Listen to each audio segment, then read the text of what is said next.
तो अब बात सिरसा की भी करते हैं। सिरसा की बात करें तो पूर्व सांसद सुनीता दुग्गल की टीस जो है वो नजर आई। दुग्गल ने बीजेपी के जो बड़े नेता हैं, शीर्ष नेता हैं, उनको जो है वो उनके द्वारा नसीहत दे दी गई। बीजेपी ने चुनाव में सही तरीके से टिकटें नहीं बांटी, ये बीजेपी द्वारा जो है वो आरोप लगाए गए। इस वजह से हरियाणा में जो है वो काफी नुकसान हुआ, ये सुनीता दुग्गल द्वारा जो है वो कहना है। अशोक तंवर को टिकट देने के कारण सिरसा लोकसभा सीट से जो है वो हार हुई, ये सुनीता दुग्गल का आरोप है। बीजेपी द्वारा अशोक तंवर को टिकट देना सिरसा की जनता को मंजूर नहीं हुआ। कई तरीके की जो है वो बातें करती हुई टीस नजर जो है वो दुग्गल की नजर आई और उनके द्वारा हाईकमान पर ही जो है वो आरोप लगा दिए गए कि सब ठीक नहीं रहा।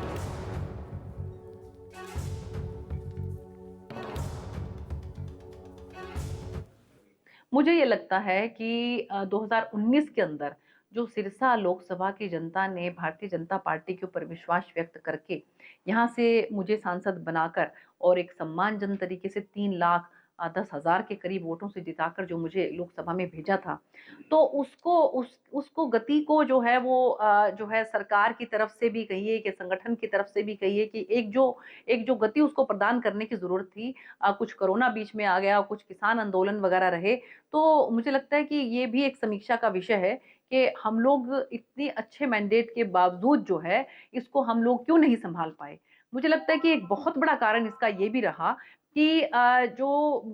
2024 के अंदर जो लोकसभा का जो टिकट वितरण, जो खासकर हम यहाँ की बात करें कि जिस इंसान के ऊपर पार्टी ने इतना विश्वास व्यक्त किया, उस विश्वास को जो है एकदम से भंग करते हुए सबसे पहले तो 2,80,000 से उनका हारना और उसके बाद विधानसभा के चुनाव के बीच में एकदम से वापस जो है वो कांग्रेस पार्टी के अंदर भाग जाना। तो ये लगता है कि संगठन के जो हमारे कार्यकर्ताओं हैं, उनके अंदर भी इस बात को लेकर बहुत निराशा रही और जो मतदाता हैं, उन्होंने भी अपने आप को बड़ा ठगा-सा महसूस किया कि जिस कैंडिडेट को वो लोग अब से 15 साल से जो है वो लगातार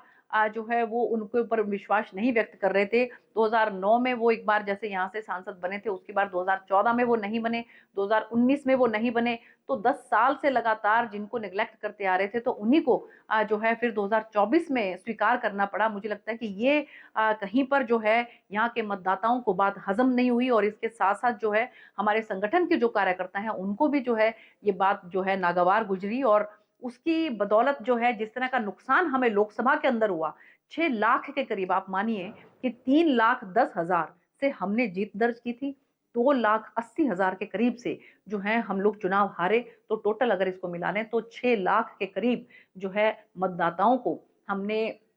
खो दिया। तो इतने बड़े मैंडेट को जब आप खो देते हैं, तो उसको वापस से विधानसभा के अंदर पाना मुझे लगता है कि बहुत ही टेढ़ी खीर थी।